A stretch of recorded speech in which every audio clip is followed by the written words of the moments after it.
Good afternoon and welcome to CompanyRoots. Today we are interviewing Professor Michael Useem, the William and Jacqueline Egan Professor of Management at the Wharton School, whose work deals with leadership, decision-making, corporate restructuring, and risk management. Professor Useem is also Director for Wharton Center for Leadership and Change Management and has consulted in leadership programs at several distinguished organizations such as Google and the United Nations. Professor Useem is also a very distinguished writer and has written multiple books, including The Leader's Checklist, The Leadership Moment, and The Go Point. And you're serving as an editor for the Wharton Leadership Digest. It's a privilege, and we're truly honored to interview you today. My name is Reese Jasti. I'm a freshman at the Wharton School, and I'm from Homedale, New Jersey. And my name is Raul Kavoru. I'm a junior at St. Paul School in New Hampshire, and I'm the president of CompanyRoots. And the first question that we always ask is, what are your company roots or your roots, and how did they help you in becoming the person you are today and also shaping your ideas? So just to clarify the question is about my personal family roots, those kinds of roots? Anybody that may have inspired you, whether it's your childhood, your work throughout college. Sure. Yeah, good. Okay, got it. Well, like the two of you and everybody who's listening, I've had lots of inspirational people. And as is typical, it begins with my parents, of course, your parents as well. I then a little bit later on had a high school teacher who was also an athletic coach, not of a team that I was on, but he was also an athletic coach. But I think it was my senior year as a math teacher in high school, he said I really had to get beyond what he was doing in the course, and he got me into calculus early. Calculus courses are now pretty standard in high school, but they weren't at the time. So he just simply told me I could do a lot more than I was doing. Never occurred to me to even think about that. Next thing I knew, though, in high school was pretty far into calculus, and that led me then to major in physics at the University of Michigan. I probably wouldn't have plunged so deeply into the sciences of that kind without that inspirational high school teacher. Mm-hmm. And then over the years, I've worked with people, I've watched people, I'm a bit of an observer of leadership in high office, whether it's public or private or nonprofit. And watching people from afar, like Nelson Mandela, for example, inspirational probably for all of us, or it being Martin Luther King's birthday today as we speak, or at least the celebration of his birthday. I think he would have been 92. I think the actual date of his birthday, I think is January 15th.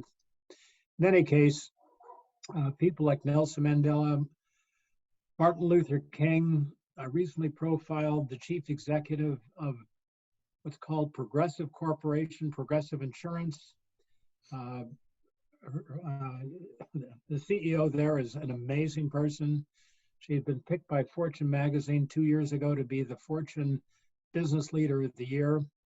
I've come to know her, I've watched her in detail, and she's inspirational for still different reasons. And I think a way to sum that up without belaboring the point, I think we all have a range of coaches, of mentors, of inspirers. Some we know personally, some we know very distantly, or from media or from the history books. But we learn from everyone, at least in my personal experience. And it's the accumulation of all of them that I think helps define who I am, and probably the two of you as well.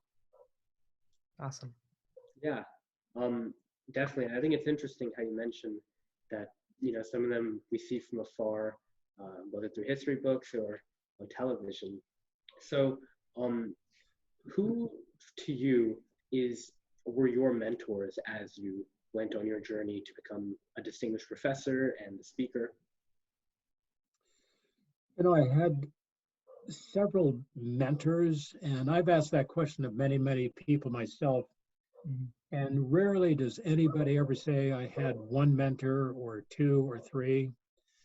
Everybody that I've ever asked the question of said, how long do we have to talk about it? Because they've had many mentors, and what they almost always mean by that is they learn differently from different coaches or mentors along the way. And I think it's a good way to think about it, in that you're not one and done. So one mentor won't do it; they'll give you a lot. But learning from more than one is, I think, unequivocally the way to go. So maybe not in the category of a mentor, but watching people in action who have influenced in many ways my own thinking. I would single out, for example, a person named Alex Gorski. He's currently the chief executive of Johnson & Johnson. He, some time back, had been a student in one of my classes. I take no special credit for what he's done since then. I want to imply that. But I've had extensive contact with him. I've brought him to the Wharton School a number of times as a speaker. And every time I talk with him, I learn something new. Here's an example. On the visit to the Wharton School, would typically do 3 of my classes that are back to back, one at 9 o'clock, one at 10:30, one at 1:30. 50 or 60 MBA students in each. And I have noted that as he came out of the class that ended at 10:30, the 9 a.m. class, just before the next class began, he would almost always say, Mike, good experience with the students in that classroom. What do you think I can do to improve the next class? And of course I said, well, look, it was great to have you in that first class. I can't think of a thing that needs to be changed. And he said, no, that was not the question I asked. What I asked is, think about it, how can I improve? And I've noticed from another person who also was a mentor, a person who used to run, actually Charles Schwab, who teaches with us now in San Francisco. And after he gave a presentation to a class I do in San Francisco, he had his own coach with him in the classroom. He had a professional coach who worked for him. And after that class, he went over to that coach, speaking privately, but it was within earshot of where I was. And he said to the coach, how can I improve my presentation the next time I do it from what you've seen? That's a way of saying that these 2 people in particular, but others come to mind as well, have had an enormous impact on me personally, in that continuous improvement, the famous slogan or kind of mantra from Toyota in its manufacturing methods. We're doing well, but let's look ahead. Let's not look backwards about what we've achieved. Let's look ahead to solve the problems that we face now. These 2 individuals really shaped my own thinking on that. So let me stop on that. Yeah, and definitely the best leaders are the ones who constantly want to improve and better themselves.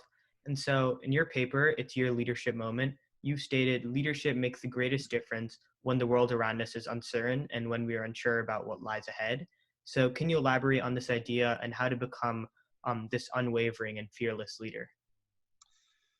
Well, it's a really important point as we sit amid the COVID-19 crisis, in that the research has continuously confirmed, or repeatedly confirmed, that the impact that you as an individual have, whether on a school club, in a school system, running a medical center, doing a startup, the impact of you as the person who makes the difference is greatest when the world is uncertain and unclear on where we're going. That's the leadership moment. And with that said, just to bring it into the totally current moment, that the leadership of politicians, of people, of business owners, of community centers, of the Rite Aids and Walgreens and other places now where COVID-19 vaccines are being provided, CVS, the impact of people who are responsible, extremely important now because of the uncertainty and the extraordinary importance of the moment. So the leadership moment is when you can make a difference, and we know from ample research, you, even if you're working for a large group where you've got a lot of people around you, you individually can make a huge difference. And to bring it into today, literally today, These are days, given COVID-19 and the coronavirus more broadly, when your actions, your decisions, hang on a second, when your actions and decisions could not be more important. The evidence says that, our intuition reminds us of that as well. Back in November, I actually attended a speaker series with you. I think it was like ethical leadership in moments of crisis with you, Vic Malhotra, and Jackie Reeses. Yes. And a lot of the things that were said that day, they really helped me while I was building one of my own startups with Rahul, actually. And so that one speaker series gave me a lot of, just like strategies about management and about how to lead a company. So one of my questions to you is, how would you address students right now that are looking to make an impact in any field? And do you have any good examples of students that you've had who have had success in the social impact space? Yeah, so it's a good issue there to be answered maybe in two separate ways. I think the first way is the more generic conclusion I've reached, the more general observation that I have, and that is leadership comes from everywhere. Frontline managers, hedge funds, people who have responsibility like Alex Skorsky and of Johnson & Johnson, Tricia Griffith of Progressive. A leader is not the person only at the top or the big decision maker, or as they call it in some countries, the big boss. Leadership, in my view, can and should come from absolutely everywhere. And my kind of a case to make that point is that if you recall a decade ago now, these 33 miners were trapped below the surface of northern Chile. Took several months to pull them out of this very deep, I think they call it almost like an escape room or a refugio. They were pulled up after a couple of months of total isolation and pretty primitive conditions, but they are only brought to the surface successfully and healthily because leadership among the 33 stepped forward. Leadership on the surface that was responsible for the drilling, that group stepped forward, and leadership in the nation's capital that secured equipment and money to effect the rescue, they stepped forward. And the 33 miners, I think we all know, came up successfully. Having been trapped on August 5th, they came to the surface on October 12 and 13, several months later. If you do the math on that one, 2 months later and more, not because of anybody's single leadership, but because of the leadership of people on the surface, people down below, and people hundreds of miles away. So anyway, this is the time, whoever you are, whatever you're responsible for, it may not be big, but it is important for people to step forward. When it comes to social impact, I think the world has changed beneath our very feet over the last 5 or 10 years. And that in a business school like ours, social impact wasn't on the tip of everybody's tongue. But Suresh, you know it is now because we've got a club, we've got a program.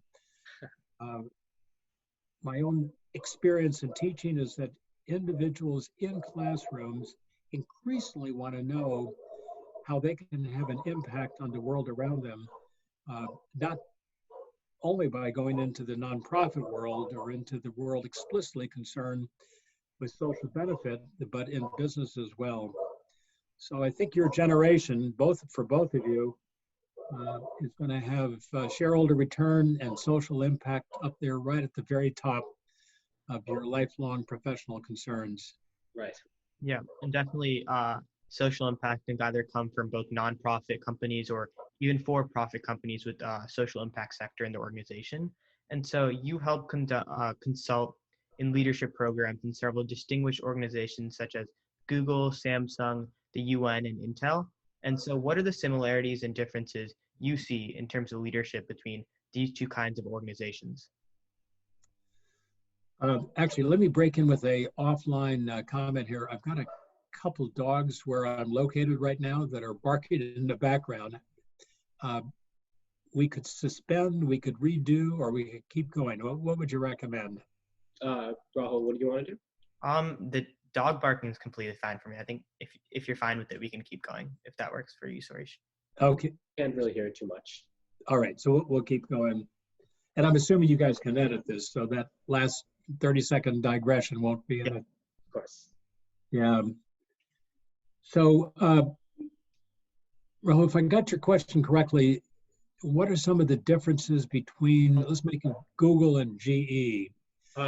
Sorry, what are some of the differences and similarities you see in terms of leading for-profit and nonprofit companies? Oh, let's make it profit and nonprofit. I actually also offer up the comparison of GE and Google, for instance, to get the question going, in that, in my humble view here, there are several fundamentals where it doesn't matter where you are, Japan, China, Brazil, Chile, South Africa, or the United States, you're going to lead the same way.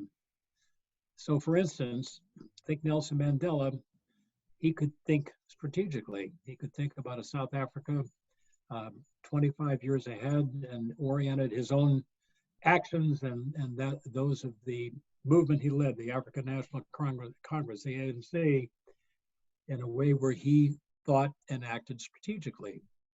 So I don't care if you're at GE or at Google or a nonprofit or for-profit, I think the three of us would probably say we don't want to work for somebody who's completely unstrategic.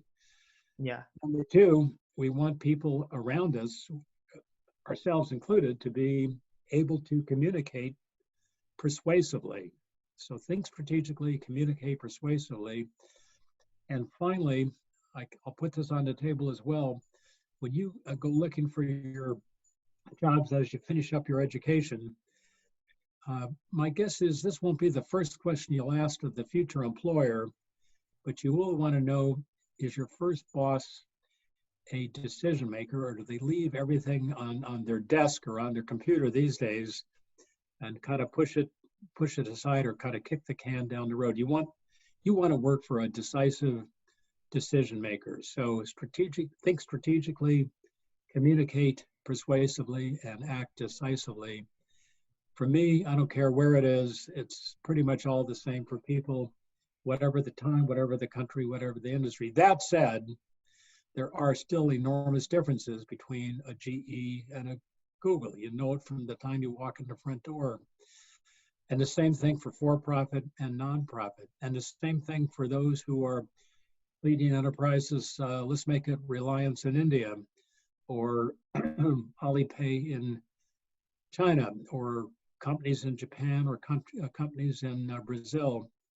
And that's part of your calling, certainly part of my calling as well, to be vigilant about recognizing the differences that will help you understand the people you're working with. If you spend, let's say, 5 years in investment banking in Shanghai, the experience will be different from doing investment banking in Chicago. And thus, part of our coursework, part of my own thinking on this, is to help identify for people like you what those differences are. And thus, just to illustrate the point maybe more tangibly, this spring we're doing a course in the what we call the fourth quarter. Suresh would know all about the quarter system we've got. It's called Leading in Challenging Times. It, alas, is only open to MBA students, but we're going to lead off the course, Leadership in Challenging Times, with the president of the Ford Foundation. So a very non-profit organization, but we believe his own thinking would be of great interest to our MBA students, partly because it's going to be similar to what we teach in our classroom and what people will experience when they get out from our program, but partly will be of interest because the leadership at the Ford Foundation is going to be really different from working at some of the companies that hire most of our graduates. So it's a long-winded way of saying, guys, that I think our calling, our genuine calling, is to spend time just thinking through what those differences are, adopting what's going to be important for you to get your job done, not necessarily becoming Chinese if you spend 5 years in China. You're still American, uh, but understanding that there are differences, and you have to understand those differences if you're going to get your job done, to be thinking strategically, communicating persuasively, and acting decisively. Yeah. Valuing the differences are what makes the best decision makers, kind of looking at all the playing fields. Yeah. Absolutely. One of the things that I'm super interested in is the India marketplace. And I noticed that you also did a little bit of research into the business practices around the leaders in India who are kind of innovating beyond or past certain Western standards. So in your findings, what are some of these practices?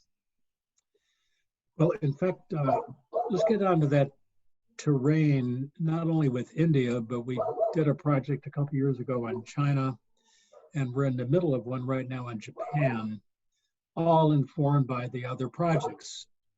So if you are, let's say, a leader of Samsung in Korea right now, but much of your business is in China for sure, or in Japan for sure, or US for sure, or India, it's really important if you're a Samsung manager, and I say that close in because we've done a lot of work with Samsung over the years. You really need to know how, let's take India, how Reliance and Infosys and Tata and Sons, Bharti Airtel, how they are similar to but different from your own experience if you're coming out of Seoul, Korea.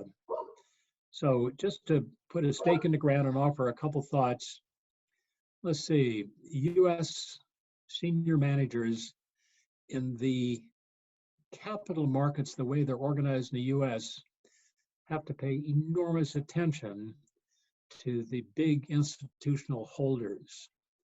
So if you're running a publicly traded firm in the US, you know a lot about BlackRock and Vanguard and Fidelity and State Street and hedge funds and activist investors. You have to know that. But let's go suddenly over to China, where the capital markets operate very differently. You need to know less about that. You do need to know more about how to build a business, especially those of a few years ago when the context was much tougher than business leaders would have ever faced in the US. The state playing a much bigger role, state-owned enterprise, a much bigger piece of the world that they're in. Or back to India, going way back to the reforms of the early 1990s, it was just tough to do business at all. And thus the term, you would know it, Suresh, probably, of Jugad, of kind of just trying to work out a solution to an otherwise seemingly impossible situation. No water, no power, no nothing on a reliable basis. You can complain about that. You can give up and go back to medical school, as some did, or you can say, I don't care what the problem is. I simply got to take it on and solve it, whether it's with a little extra oil and duct tape. But in any case, that tradition of solving seemingly intractable problems, partly because of the weakness of governments in some areas of India, is something you simply have to be familiar with and know a lot about. So that's a long-winded way, guys, of saying it is amazing how the fundamentals are the same in India, Japan, Korea, China, Brazil, and the US, but many other specifics are very different. Yeah. And thus leadership comes in some very different packages.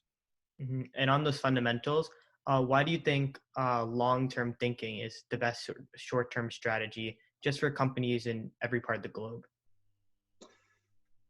Well, it's one of the great conundrums that you face, and you both of you are going to face it later on when you rise up with greater responsibility. Everybody wants a pound of flesh now. So the people that work for you, they want to be promoted not 5 years from now, they want to be promoted now. They want the pay increase now. Investors want a decent rate of return within the next quarter or maybe the next year. I'm part of that. I've got I've got funds at Vanguard, and I want them to produce as much as they can produce. That said, isn't leadership for the private sector now in the US being really good at recognizing those demands and recognize that your job is to understand the demands, hear the calls, face active investors that have picked up 2% of your shares and are currently telling you how to run your business. And at the same time, stepping back and saying, my board did not hire me for the quarter. They didn't even hire me for the year. They hired me for the next 9 years, the average tenure of people in Fortune 500 firms.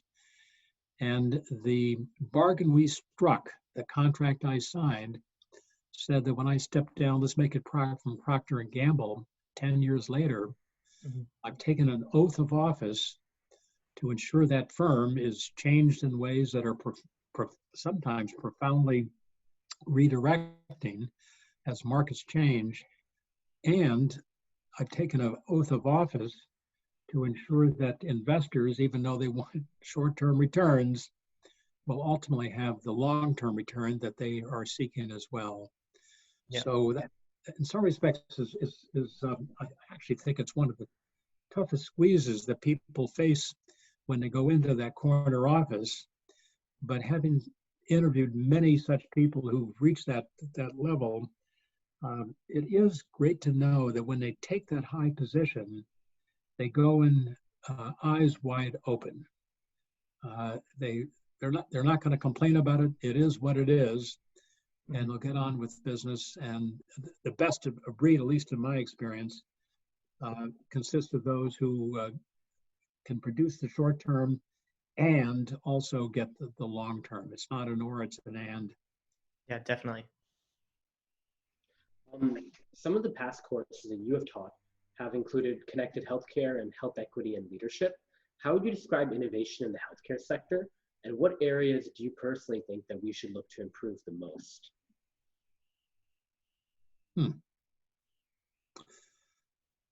Well, let's take healthcare for a moment.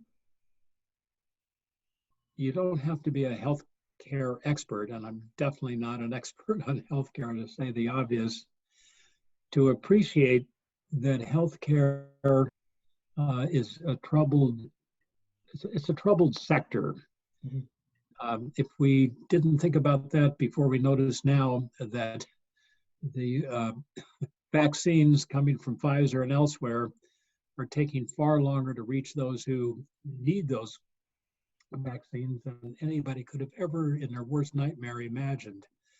So on the face of it, even if you know nothing about public health and its delivery, even if you know nothing about hospital costs and patient stays, I think we all appreciate that in the US anyway, healthcare delivery, patient by patient, is very, very good.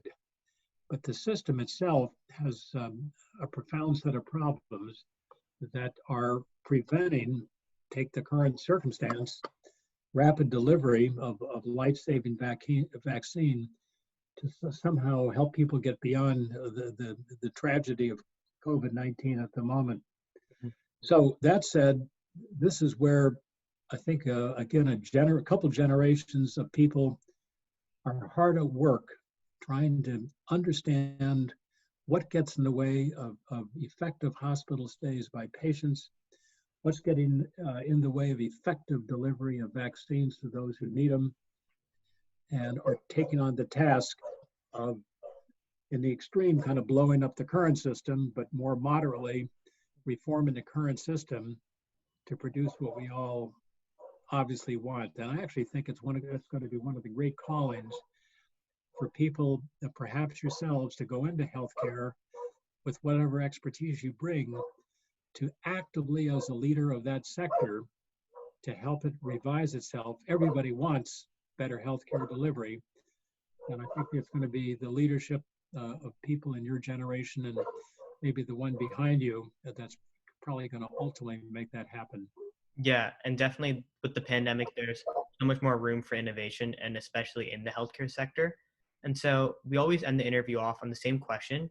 what advice would you give the current and next generation of high school and college students that would like to start the process to make an impact on society? And how would you recommend they start this process? So for starters, let's go back in our discussion. In my view, we want leadership everywhere, all the time. So just look around you. You're active in a club, you're active in a sport, you're active in your community, you're active in the classroom. And even though you don't have any fancy title necessarily to go with that, you can make an enormous difference. Just remind yourself of that. Number two, this really comes from a book that one of my academic colleagues wrote. The next step on the way to making a difference in your lifetime is to tell yourself you're going to make a difference. So taking on the identity of a change maker, a make a difference kind of person, just decide you are. It helps if other people say you're amazing as well, but it's really a more personal existential decision. Mm-hmm. Decide you're going to make a difference and then figure out where you can make it best. Right. So with that said, then later on, picking up webinars on leadership.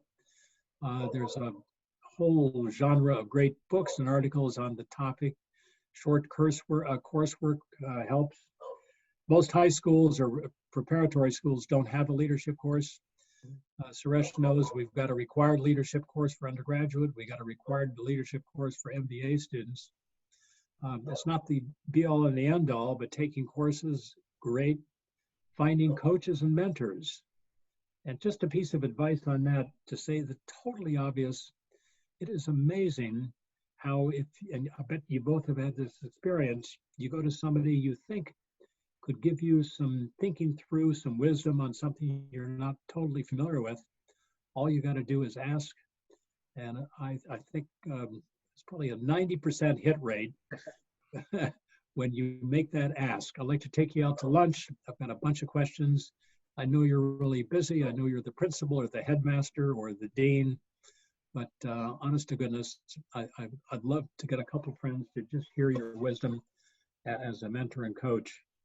Let me add just one final thought, and this comes from our extensive work with the armed forces in developing at my own school, the Wharton School here, some of our leadership offerings and programs.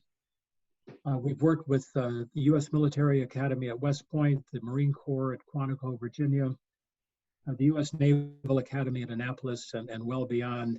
Mm-hmm. And a term that they often use, which we have borrowed and incorporate now, is the after action review, the AAR. And the basic principle is when you've done almost anything to finish off the activity, launching maybe a new program, developing some new product, entering some new market if you're in business, step back, ask yourself what went well, what could you have done better, and then above all, in light of that, what can you do, what will you do better in the time to come? So the AAR is also part of the package. Yep. Well, thank you for that.